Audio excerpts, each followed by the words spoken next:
बहुजन संवाद में आप सबका स्वागत है, अभिनंदन है। आज विशेष दिन है। आज ईद है। ईद की आप सब लोगों को बहुत-बहुत बधाई, बहुत-बहुत शुभकामनाएँ। ईद मुबारक की राम राम। और आज है 11 अप्रैल, महात्मा ज्योतिबा फूले की जयंती। आज के दिन 1827 में यह महामानव पैदा हुआ था इस धरती पर, जिसने अब तक के तमाम ये कुप्रथाओं को तोड़ करके देश को, समाज को एक क्रांतिकारी दिशा में आगे की ओर गति दिया, बढ़ाया। हम आप सब लोगों को ज्योतिबा फूले की जयंती पर और ईद पर बहुत-बहुत शुभकामनाएँ देते हैं अपने बहुजन संवाद की ओर से। इस पर बात करने के लिए, खास करके ज्योतिबा फूले के ऊपर बात करने के लिए आज हमारा ये गर्व और गौरव का विषय है कि हमारे पास 2 उद्भट विद्वान इस पर प्रामाणिक विद्वान हमारे पास हैं।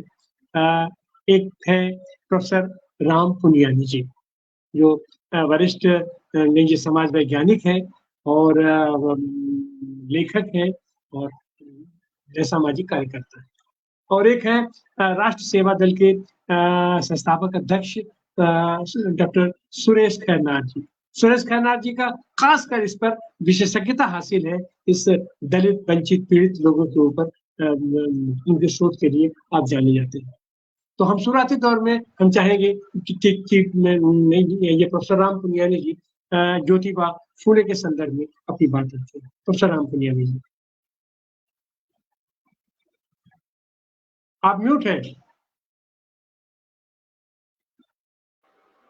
जी, धन्यवाद आनंद जी, आपने ये कार्यक्रम आज रखा, इसके लिए बहुत धन्यवाद। इसकी बहुत ज़रूरत है, क्योंकि आज के वक्त में जहाँ बहुत सारी समस्याएं हैं दलित समाज के सामने, भारतीय समाज के सामने, समता के बारे में, तो वहाँ ज्योतिबा फूले का जो मार्गदर्शन है, उन्होंने अपने जीवन में जिस प्रकार से संघर्ष किया विषमता के खिलाफ, वो हमें याद करने की जरूरत है। तो पहली बात तो ये बता दूं कि वो खुद एक माली समाज से थे और उन्होंने जो अपना जीवन के साथ जो भी वो करते थे, उन्होंने दलित और महिलाओं दोनों के लिए बहुत काम किया। तो पहले तो भारतीय समाज को समझने के लिए उनकी एक बहुत महत्वपूर्ण पुस्तक है, मराठी में, अंग्रेजी में भी आई होगी, शेतकऱ्याचे आसूड। तो मैं उस किताब को महत्वपूर्ण इसलिए मानता हूँ कि वो भारत की व्यवस्था को एक विशेष रूप से समझने की कोशिश करते हैं कि भारत में जहाँ एक तरफ वर्ग हैं, जो कम्युनिस्ट लोग वर्ग की समझ को मान के चलते हैं, दूसरी तरफ उन्होंने कहा यहाँ जाति भी है, और जो वर्ग के आधार पर जिसका शोषण होता है, उसी व्यक्ति का जाति के आधार पर भी शोषण होता है। तो यानी उन्होंने जाति और वर्ग को अलग न देखकर उसको मिलाकर समझने की कोशिश की। ये दुर्भाग्य है कि बाद में लोगों ने इस धारा को ज़्यादा नहीं बढ़ाया, खासतौर से वामपंथियों ने। तो ये नहीं तो एक भारत के आंदोलन का चरित्र अलग हो सकता था। दूसरा, उन्होंने ये देखा कि ब्रिटिश सरकार ने यहाँ आधुनिक शिक्षा का इंट्रोडक्शन तो किया है और प्रवेश तो किया है, पर ये शिक्षा दलित समाज तक नहीं पहुंची, क्योंकि उस समय महाराष्ट्र में एक प्रकार से जो वातावरण था वो पेशवाई का था, ब्राह्मणवाद का था, उसके चलते दलितों तक शिक्षा नहीं पहुंच रही थी। तो एक बहुत बड़े आंदोलनकारी के रूप में उन्होंने दलितों के लिए स्कूल खुलवाया। और दूसरा, जैसे ये कहते थे कि दलित अछूत हैं, उनको पानी नहीं पीने दिया जा सकता, तो उन्हें अपने घर के सामने ही एक कुआं खुदवाया, जो मैंने खुद जाके देखा था फुलेवाड़ा में, जहाँ उन्होंने पानी के लिए सबकी व्यवस्था की। और इन सब चीज़ों से व्यथित होकर उनके पिताजी ने भी उनको घर से निकलने के लिए कहा, तो वो जाकर फातिमा शेख के पिता के यहाँ रहने लगे और बाद में तो खुद का घर बनाया, जिसको फुलेवाड़ा कहते हैं। पुणे में अभी भी एक बहुत महत्वपूर्ण जगह है।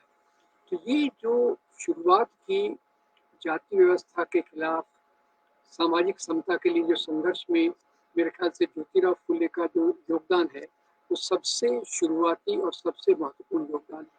इसीलिए आप देखेंगे कि डॉक्टर अम्बेडकर, जो बाद में चलकर भारतीय संविधान की ड्राफ्टिंग कमेटी की अध्यक्षता करते हैं, वो ज्योतिराव फुले को अपना तीसरा गुरु मानते हैं। पहला गौतम बुद्ध, दूसरा संत कबीर और तीसरे ज्योतिराव फुले। तो ये इनके बारे में एक महत्वपूर्ण बात हमें याद करना चाहिए। और तीसरा, उन्होंने जो आंदोलन किए, उनके आंदोलनों में बाद में तो खैर पहली बात तो उन्होंने अपनी पत्नी को शिक्षित किया, और फिर पत्नी शिक्षित होकर खुद एक बड़े कार्यकर्ता के रूप में सामने आई, जिन्होंने किताबें लिखी, महिलाओं के लिए, लड़कियों के लिए स्कूल खोला। तो एक मजेदार बात आपको बताऊं कि जब ज्योतिराव फुले इस प्रकार से दलितों के बीच में शिक्षा की बात शुरुआत करने लगे, तो उनके खिलाफ अफवाह उड़ाई गई। अफवाह क्या उड़ाई गई? कलयुग आले, शिक्षा गेली शूद्रा घरी। ये मराठी का है, मतलब हे भगवान, क्या घोर कलयुग आ गया है, शिक्षा की देवी सरस्वती शूद्रों के घर जा रही है। ये उनको एक रोकने का प्रयास था, पर खैर वो रुकने वाले नहीं थे और वो अपने संघर्ष में आगे चलते रहे। और उनकी प्रेरणा से कई जगहों पर दलितों के लिए स्कूल खुले। और दूसरा एक बहुत महत्वपूर्ण बात जो मैं बताना चाहता हूँ, उस समय खासतौर से महिलाओं के खिलाफ भी जो अत्याचार होते थे, उन अत्याचारों में एक विधवा महिलाओं के खिलाफ खासतौर से होता था। और उसमें क्या करते थे, कोई महिला विधवा हो गई तो उसके केशवापन कहते हैं, यानी सिर से पूरे बाल को निकाल देते हैं। अब उन्होंने इसका विरोध किया। अब विरोध के लिए क्या किया उन्होंने वहां नाइयों की हड़ताल करवा दी। नाइयों को कहा कि ये एक बहुत खराब प्रथा है, तो आप हड़ताल पे चलिए ताकि इस प्रथा पे हम रोक ला सकें। दूसरा एक महत्वपूर्ण बात बताता हूँ, कई खासतौर से सवर्ण महिलाएं, विधवाएं, जिनके जो गर्भवती हो जाती थी घर के किसी सदस्य के द्वारा, उनके जीवन में उनको सहारा देने के लिए उन्होंने कई बार महिलाओं को प्रश्रय दिया, अपने घर में ही प्रश्रय दिया और उनको एक प्रकार से सहारा दिया। तो ये बात आम हो गई कि जहाँ एक तरफ वो दलितों के लिए काम कर रहे थे, सामाजिक समता के लिए काम कर रहे थे, दूसरी तरफ उनकी पत्नी सावित्रीबाई खुद एक बड़ी अथॉरिटी थी और साथ में दोनों का तालमेल बहुत महत्वपूर्ण था। एक दूसरे के काम में मदद करना और एक दूसरे के काम से प्रेरणा लेना, ये मेरे ख्याल से भारत के इतिहास के स्वर्ण अक्षरों में लिखा जाएगा कि जहाँ एक तरफ हम सामाजिक परिवर्तन की बात करते हैं जो आज तक पूरी नहीं हुई है, उसकी नींव रखने वाले ज्योतिराव फुले सामाजिक तौर पे थे। बाद में तो खैर चलकर भीमराव अम्बेडकर ने इसको बहुत बढ़ाया और महात्मा गांधी ने इनके कई बातों को लेकर छुआछूत के खिलाफ बहुत बड़ा संघर्ष किया, और उसकी जो जड़ रखने वाले थे वो महात्मा ज्योतिराव फुले थे। जिस तरह एक चीज देखेंगे कि ज्योतिबा फुले का पूरा, अगर उनकी पूरा जीवन देखा जाए तो अब तक लगभग 200 साल उनको होने जा रहे हैं। और इस 200 साल में भारत की सामाजिक व्यवस्था, भारत की आर्थिक व्यवस्था, भारत की राजनीतिक व्यवस्था, सत्तात्मक व्यवस्था में व्यापक परिवर्तन हुआ है। और दुनिया के पैमाने पर भी व्यापक क्रांतिकारी परिवर्तन हुए हैं। एक धारा आई, ये मार्क्स जी आए, उन्होंने भी एक क्रांतिकारी दर्शन उन्होंने दिया, मार्क्सवादी दर्शन उन्होंने दिया। लेकिन वो दर्शन दुनिया के पैमाने पर तो ठीक था, क्योंकि दुनिया का सामाजिक संरचना और भारत की सामाजिक संरचना में बहुत ज्यादा अंतर है। मार्क्स का जो सिद्धांत था वो वर्ग पर आधारित था। उसके साथ एक चीज आती है, हमारे समाजवादी लोग कहते हैं कि वर्ग ऐसा है कि वर्ग में तो परिवर्तन हो सकता है, अपना निम्न वर्ग मध्यम वर्ग हो जाएगा, मध्यम वर्ग उच्च वर्ग हो जाएगा, वहां पर आर्थिक स्थिति परिवर्तन। लेकिन भारत की जो सामाजिक संरचना है वो, और उसमें खासकर जो जातियों की व्यवस्था है, जाति व्यवस्था हमारे यहाँ चाहे कितने संपन्न हो जाए वो आदमी, लेकिन उनके ऊपर से वह जो जाति विषमता का भाव है, वो जाति विषमता का भाव उनके ऊपर से बाहर जा नहीं पाता है। और उसी को लेकर के हमारे यहाँ भी ये तमाम क्रांतिकारी सुधार हुआ। ब्रह्म समाज की स्थापना हुई, प्रार्थना समाज की स्थापना हुई, आर्य समाज की स्थापना हुई, और उसी विकास क्रम में हमारा सत्य शोधक समाज की स्थापना भी आती है, जिसका श्रेय मिलता है अपने ज्योतिबा फुले जी को, अपना जिसका श्रेय मिलता है हमारे साथ तो सुरेश खन्ना जी भी जुड़ चुके हैं। हम चाहेंगे कि ये सुरेश खन्ना जी इस पर विस्तारित प्रकाश डालें कि दुनिया की वैश्विक दर्शन जिस तरीके से क्रांतिकारिता की तरफ बढ़ रहा था, उसके बरक्स या उसके समानांतर या उससे यूं कहें कि भारतीय संदर्भ में जो हमारी सामाजिक संरचना थी और खास करके जातीय संरचना को लेकर के जितनी आवश्यकता थी अपना, उसके अनुसार ये सामाजिक सुधार, सामाजिक परिवर्तन हो रहा था। ब्रह्म समाज बना, प्रार्थना समाज बना, आर्य समाज बना, और उसी का शायद बेहतर विकसित रूप था हमारा सद्य शोधक समाज। तो इस पूरे परिवर्तन को आप कैसे देखते हैं, और ज्योतिबा फुले के आज के संदर्भ में आप उनकी भूमिका कैसे देखते हैं? सुरेश खन्ना जी, अनम्यूट कर लीजिए, अनम्यूट कीजिए।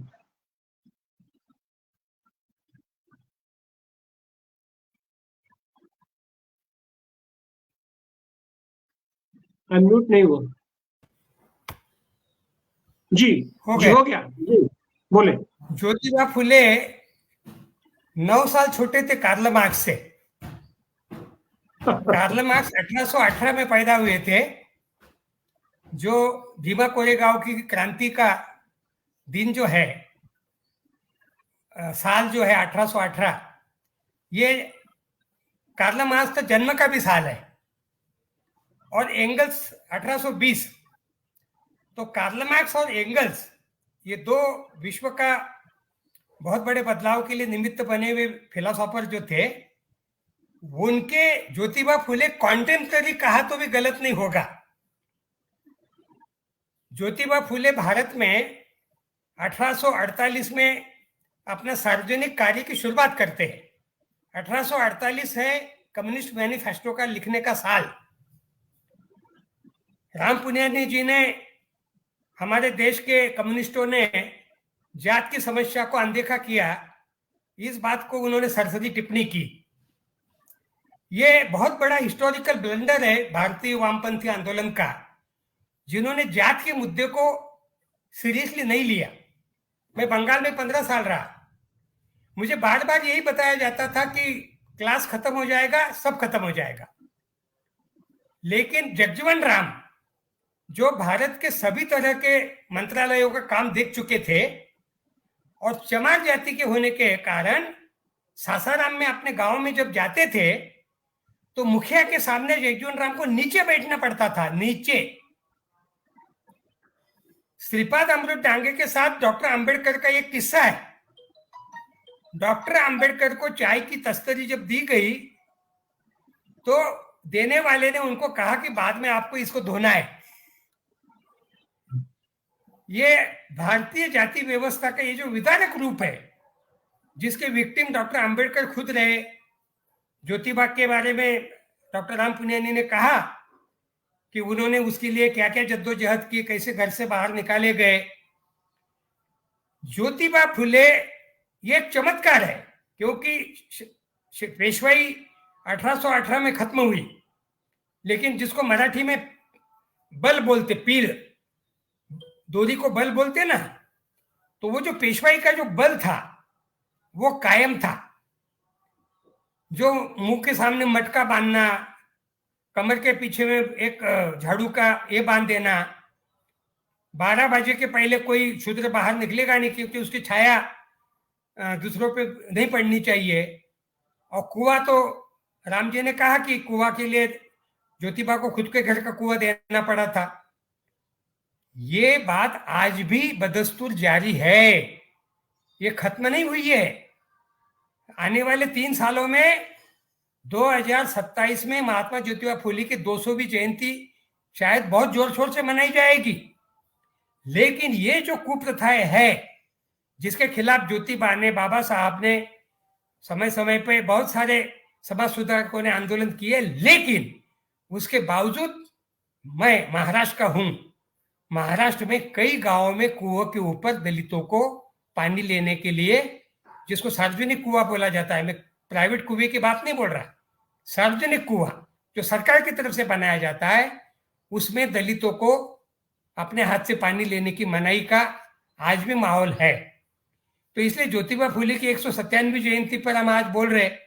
लेकिन हमारे देश की सामाजिक कुरीतियां आज भी, और सबसे दुर्दैव की बात, ज्योतिबा फुले की 200वीं जयंती मनाने जा रहे, और जिस ब्राह्मणवाद के खिलाफ ज्योतिबा का जो किसानों का जो कोड़ा है, ज्योतिबा की गुलामगिरी जो है, ज्योतिबा का सत्यशोधक समाज की जो जद्दोजहद है, ये ब्राह्मणशाही के खिलाफ, ब्राह्मणत्व के खिलाफ एल्गार है। उन्होंने किसानों के कोड़ा में सबसे ज्यादा उन्होंने अगर मजबून खर्चा किया है तो ब्राह्मणों ने किसान के घर में बच्चा पैदा होने से लेकर मरने तक के जो संस्कारों की में उसको जो अटका दिया है, और हर जगह दक्षिणा, दान, अनुष्ठान, दुनिया भर के कर्मकांड, ये उन्होंने उस समय के जो वाइसराय थे उनको खत जो लिखा था उसी का ये लबोली आज है। वो एक्चुअल कोई स्वतंत्र किताब नहीं है, ये उस समय के वाइसराय को लिखी गई चिट्ठी है जो 72 पन्नों की है, जिसमें उन्होंने किसानों की दास्ता, किसानों का जो वर्णन है, किसानों की जो स्थिति है, उसका एक मुख्य कारण मनुस्मृति के द्वारा, ब्राह्मणों के द्वारा जो प्रैक्टिस की जा रही है उसमें जो किसानों का अटका दिया है, और उसके कारण किसान अपने बच्चों को न पढ़ा पाता है, और मनुस्मृति के द्वारा किसानों के बच्चों को, यानी शूद्र, जहाँ शिवाजी महाराज को शूद्र माना गया वहां किसान की क्या कथा बोल रहे हैं आप? शिवाजी को भी शूद्र माना गया। शिवाजी का राज्य अभिषेक समारोह महाराष्ट्र ब्राह्मणों ने नहीं किया, उसके लिए गागा भट्ट को लाना पड़ा बनारस से। तो ये जो किसानों के प्रति देखने का जो नजरिया था, किसान यानी कुणबी, जिसको आप मध्य प्रदेश या बिहार या उत्तर प्रदेश में कुर्मी बोल सकते हैं, या गुजरात में पटेल बोल सकते हैं, महाराष्ट्र में कुणबी है। किसान, खेती करने वाला किसान। और ज्योतिबा फुले खुद एक किसान परिवार से पैदा होने के कारण उन्होंने खुद किसानी की है। ज्योतिबा ने पिताजी ने घर से निकालने के बावजूद खुद अपने खेत लेकर किसानी का काम किया है, यानी वो प्रत्यक्ष अनुभव उन्होंने किसानी में का लिया है। और उसमें आज जो अभी अभी आंदोलन किसानों के जो बार बार चल रहे हैं, आज देखिए 200 साल पहले किसानों की उपज के दाम को लेकर ज्योतिबा फुले ने उस समय के वाइसराय का ध्यान खींचा। किसानों का कोड़ा जो है, ये किसानों के फसल को एक गारंटी, दाम की जो गारंटी का जो मांग थी, वो ज्योतिबा फुले की भी समय थी, जो 1980 में शरद जोशी भी कर रहे थे, टिकैत साहब भी कर रहे थे, चरण सिंह ने भी किया, और स्वामी सर्जानंद से लेके देश भर के किसान, आपके बहुजन संवाद वाले हमारे एक वरिष्ठ साथी डॉक्टर सुनीलम से लेके सभी लोगों का, किसान की समस्याओं में से डॉक्टर सुनीलम की विधायकी तैयार हुई है। उसी में से वो 2 बार मुल्ताई से, क्योंकि मुल्ताई गोलीकांड का मैंने जांच करने का काम किया है, हमारा लिखित रिपोर्ट है 8-10 पन्ने का मुल्ताई के गोलीकांड का, जो इस साल शायद 20 साल से ऊपर हो गया है, शायद 25 साल हो गए शायद। तो किसानों की समस्याओं के बारे में 200 साल पहले ज्योतिबा फुले ने जो लिखा था, उसमें आज कोई बहुत ज्यादा बदल हुआ नहीं है। ज्योतिबा फुले ने किसानों के कोड़ा में जो मांगे की थी, बीज से लेके पानी से लेके हर तरह की समस्या के बारे में, और सबसे मुख्य बात किसान की फसल को दाम को लेकर, ये बातें आज भी बदस्तूर जारी है। आज भी किसान चुनाव की घोषणा होने के पहले पहले तक आंदोलन कर रहे थे, किसी कारण से उन्होंने फिलहाल रोका हुआ है, लेकिन किसान के फसल को दाम देने वाली बात सैकड़ों सालों से लोग कर रहे हैं। लेकिन वर्तमान सरकार लॉलीपॉप के जैसे किसानों के लिए कुछ तो भी, जिसको ताली बजाने वाली बात है वैसे करने में तो बहुत माहिर है वर्तमान प्रधानमंत्री। वो कुछ तो भी ऐसी एक मामूली सी लॉलीपॉप देने वाली बात, जिसको वो खुद रेवड़ी बोलते हैं, रेवड़ी शब्द वर्तमान प्रधानमंत्री के मुंह से आया हुआ है। रेवड़ी बांटने में आज की तारीख में हिंदुस्तान के राजनीति में का सबसे माहिर राजनेता मोदी है। लेकिन महात्मा ज्योतिबा फुले जो मांग 200 साल पहले कर रहे थे, किसानों को कोड़ा किताब का उम्र हालांकि 150 साल होने जा रहा है, ज्योतिबा फुले के जन्म को 200 साल होने जा रहे हैं, इसके बीच में कई सारा पानी बह गया है। इस देश में किसान आंदोलन का बहुत बड़ा इतिहास है, वो स्वतंत्र रूप से अपना अलग खैरनार जी, अभी हम लोग सामाजिक आंदोलन पर रहते हैं।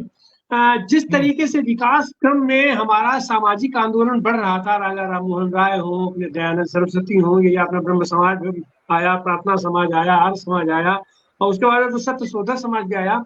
लेकिन इसी बीच से ये जो प्रगति की धारा चल रही थी, उसके बीच से फिर ये हिंदुत्ववादी संगठन जो ये दकियानूसी समाज है, वो दकियानूसी समाज बनाने की तरफ आज की तारीख में इतना ताकतवर कैसे हो गया, और अब इसका भविष्य, ऐसी हालत में आप इसका भविष्य कैसे देखते हैं सत्य शोधक समाज का? मैं नागपुर से बात कर रहा हूँ। मैं बचपन में राष्ट्रीय स्वयंसेवक संघ की शाखा में गया हूँ। भले मैं अभी कुछ दिन पहले राष्ट्र सेवा दल का अध्यक्ष रहा हूँ, लेकिन मैं राष्ट्रीय स्वयंसेवक संघ की टेस्ट ले चुका हूँ। राष्ट्रीय स्वयंसेवक संघ अपनी शाखा में किस ढंग से जाति के बारे में, शूद्रों के बारे में, मुसलमानों के बारे में, अन्य धर्मियों के बारे में, महिलाओं के बारे में विभिन्न बातों को कथा, कहानी, खेल, बौद्धिक तो बहुत बात की बात हो गई, छोटे छोटे बच्चों को 10-12 साल की उम्र में पकड़ के उसका नरेंद्र मोदी के सिवा कुछ हो नहीं सकता है। नरेंद्र मोदी ये राष्ट्रीय स्वयंसेवक संघ की उपज है। नरेंद्र मोदी कोई एक दिन में पैदा हुआ राजनेता नहीं है। नरेंद्र मोदी राष्ट्रीय स्वयंसेवक संघ की 1925 में जो स्थापना की गई नागपुर के मोहितेवाड़ा में, उसकी उपज है। अमित शाह उसकी उपज है। वर्तमान भारतीय राजनीति का जो पूरा केंद्र बिंदु हिंदुत्व बन गया, ये 1925 में नागपुर में राष्ट्रीय स्वयंसेवक संघ की स्थापना होती है, और उधर कानपुर में कम्युनिस्ट पार्टी ऑफ इंडिया की स्थापना होती है। आज कम्युनिस्ट पार्टी ऑफ इंडिया को हमको माइक्रोस्कोप लगा के ढूंढना पड़ता है, और आज आरएसएस जीवन के हर क्षेत्र में, राजनीति तो एक बात हो गई, लेकिन उन्होंने जीवन के हर क्षेत्र में, आईआईटी पवई के प्रोफेसर राम पुनियानी सामने बैठे हैं, आईआईटीओ से लेके आईआईएम से लेके देश के ऐसी कोई संस्थान, ऐसा कोई जगह नहीं होगी जहां पर उन्होंने घुसपैठ नहीं की है।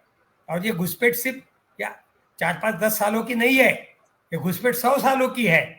लगातार उन्होंने 1925 से स्थापना करने के बाद में सेना में, पुलिस में, आईबी में, सीबीआई में, शिक्षा के क्षेत्र में, पत्रकारिता में, ऐसा कोई फील्ड नहीं होगा जिसमें उन्होंने प्रवेश नहीं किया होगा।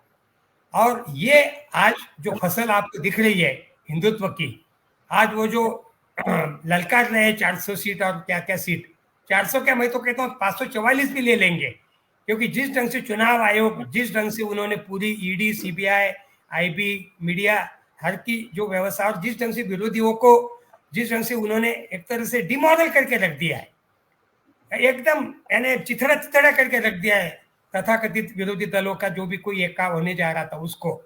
और आए दिन जिस ढंग से गैर जिम्मेदारी से वर्तमान प्रधानमंत्री जो पिछड़ा है, समय आया तो वो अपना पिछड़ा कार्ड निकालता है। शर्म आनी चाहिए नरेंद्र मोदी को, वो अपने आप को समय आया तो पिछड़ा भी बोलता है, लेकिन उसकी पूरी राजनीति आंकड़ों की राजनीति है। वर्तमान समय में प्रधानमंत्री नरेंद्र मोदी भले तेली जाति में पैदा हुए होंगे, लेकिन वो 100% आंकड़ों की राजनीति कर रहे हैं।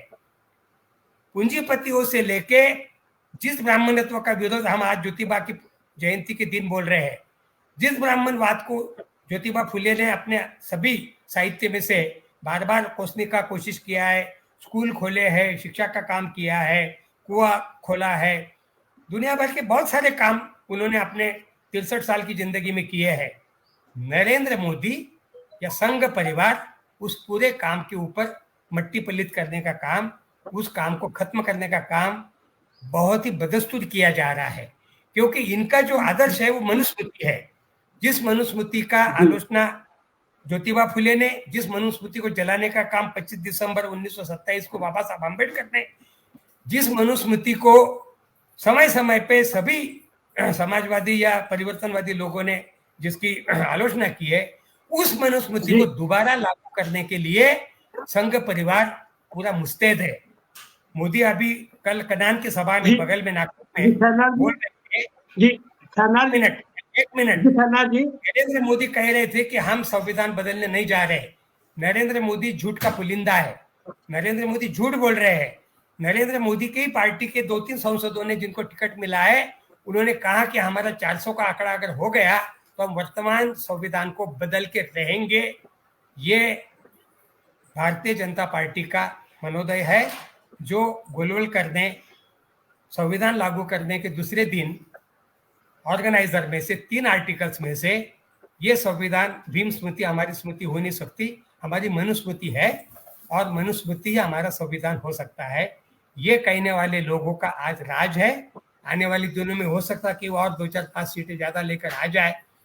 मनुस्मृति लागू होने की संभावना बहुत बड़े पैमाने पे है। ये हमारे ज्योतिबा फुले की जयंती पुण्यतिथि मनाने वाले सभी साथियों को हम चेतावनी देने जा रहे हैं। आने वाले 3 साल में उनकी 200वीं जयंती हम साथी करने जा रहे हैं, लेकिन मनुस्मृति लागू करने के दिन भी आ रहे। ये सावधानी का मैं इशारा देकर, ये सावधानी देकर मैं अपनी बात को विराम देता हूं। धन्यवाद जी खन्ना जी। तो इस तरीके से हम देखते हैं कि दुनिया के पैमाने पर मार्क्सवाद ने एक क्रांतिकारी दर्शन दिया और वह भी जीवन के हर क्षेत्र में, विज्ञान हो, सामाजिकी हो, पर्यावरण हो, हर क्षेत्र में उसकी पकड़ रही, अपना उसकी दखल रही, लेकिन वो भारत में उस तरीके से प्रयोग नहीं हो पाया या भारत में तो वो उस तरीके से सफल नहीं हो पाया। वहीं उसके समानांतर जबकि भारतीय समाज ये सामाजिक संदर्भों को लेकर के ज्योतिबा फुले का ये जो सत्यशोधक समाज था, उसने एक क्रांतिकारी चेतना पैदा की, लेकिन उसके बावजूद भी ये पूरे के पूरे भारतीय परिवेश ये पूरे राष्ट्रीय परिदृश्य पर इसका उतना असर नहीं हो पाया। अच्छा, जबकि इसके ठीक विपरीत की हिंदुत्ववादी संगठन है, वह भी देश को व्यापक रूप से इन्होंने प्रभावित किया।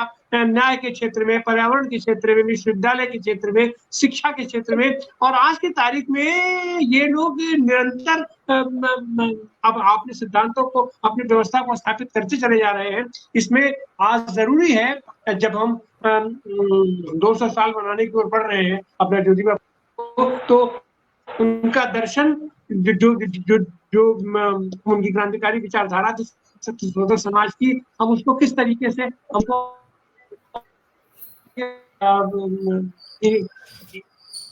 इन संदर्भों में आज हम फिर एक बार ज्योतिबा फुले को, उनके विचारों को, उनके दर्शन को, उनके उन सारे साथियों को जो उस आंदोलन में संगत है, हम अपनी शुभकामनाएं देते हैं, विनम्र श्रद्धांजलि अर्पित करते हैं। बहुत बहुत धन्यवाद।